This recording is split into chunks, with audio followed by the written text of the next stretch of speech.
राजा जनक आदि ने भी कर्म सिद्धि पाई है। इसी प्रकार तथा लोक संग्रहण को देखते हुए तुमको कर्म करना उचित है। श्रेष्ठ पुरुष जिस कर्म का आचरण करता है दूसरे मनुष्य उसी मार्ग पर चलते रहते हैं। यह हम जिसको प्रमाणिक मानता है उसी के अनुसार सब उत्तम मानते हैं। पार्थ मुझको तीनों लोकों में कुछ भी कर्म शेष न रहा और न कोई अप्राप्त वस्तु प्राप्त करती है, फिर भी मैं कर्म करता रहता हूँ। यदि हम नहीं आलस्य रहित होकर कर्मों को नहीं करेंगे, मनुष्य हर प्रकार से हमारे ही पथ का अनुसरण करेंगे। जो भी कर्म ना करूं तो सब लोग भी ना करने से नष्ट हो जाएंगे। इसलिए मैं ही वर्ण संकारों को उत्पन्न करने का हेतु बनकर प्रजा को नष्ट करने वाला समझा जाऊंगा।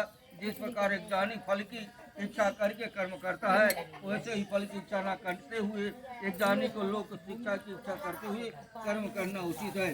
कर्म के आसक्त एक ज्ञानिकों की बुद्धि में ज्ञानी भेदभाव उत्पन्न न करें, परंतु आप स्वयं कर्म करता हुआ उससे भी प्रसन्न पूर्वक कर्म कराएं। हे अर्जुन, सब कर्म प्राकृत के गुण से उत्पन्न होते हैं, परंतु जिनकी बुद्धि अहंकार से भ्रष्ट है, ऐसे मूर्ख लोग समझते हैं कि हम करता है, परंतु जो गुण और कर्म के विभाग को सक्षम तत्व जानता है वह ज्ञानी पुरुष है। यह समझकर किसी में आसक्त नहीं होता है। गुणों का यह खेल आपस में हो रहा है। अर्जुन, अध्यात्म कुछ समझ में जाए तो भगवान बुद्धि की दिमाग की बत्ती चला दे। आशा छोड़कर संग्राम करो। जो पुरुष श्रद्धापूर्वक मेरे वचनों को दोष दृष्टि न करके मेरे इस मत के अनुसार आचरण करते रहेंगे, लोग कर्म बंधन से निश्चय मुक्त हो जाते हैं। और जो एक ज्ञानी इस मत पर दोष दृष्टि करते हुए इसको ग्रहण नहीं करते, संपूर्ण ज्ञान से रहित है। उनको नष्ट हुआ जानो, अपना कठिन कर्म ही दूसरों के सहज धर्म से हितकर होता है। स्वधर्म से करना भी कारक है, परंतु अन्य धर्म भयानक है। अर्जुन बोले कि श्री कृष्ण जी, पुरुष को पाप करने की इच्छा न होते हुए भी कौन उसे बलवान पाप के मार्ग में प्रवृत्त करता है। श्री कृष्ण जी बोले, अर्जुन, रजोगुण से उत्पन्न होने वाला काम और क्रोध मनुष्य को पाप मार्ग में ले जाता है। इसे करके उत्पन्न अच्छा कभी तृप्त नहीं होता है।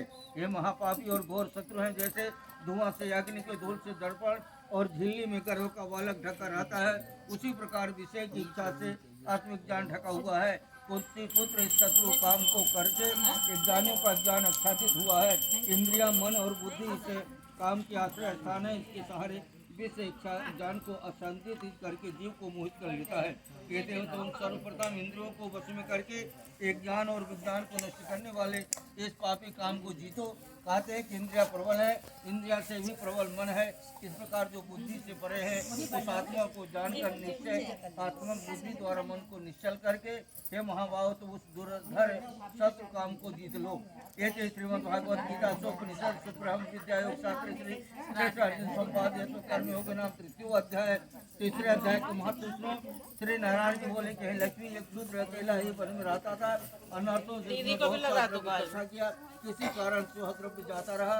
अब वह शूद्र बहुत चिंतित रहने लगा। किसी से पूछा कि कोई अनजान बताओ कि जिसे नेत्र में डालकर पृथ्वी का पदार्थ निकाल लो। किसी ने कहा कि मांस मदिरा खाया पिया कर वह खोटा कर्म करने लगा। एक दिन धन की लालसा पर चोरी करके गया, रास्ते में चोरी ने मार दिया। तदनंतर उसने प्रेत की योनि पाई। उस प्रेत योनि में उसे बड़ा दुख हुआ।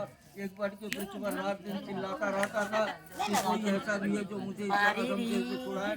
कुछ समय बाद शूद्र की स्त्री से पुत्र जन्मा। जब उसका पुत्र बड़ा हुआ तो उसने अपनी माता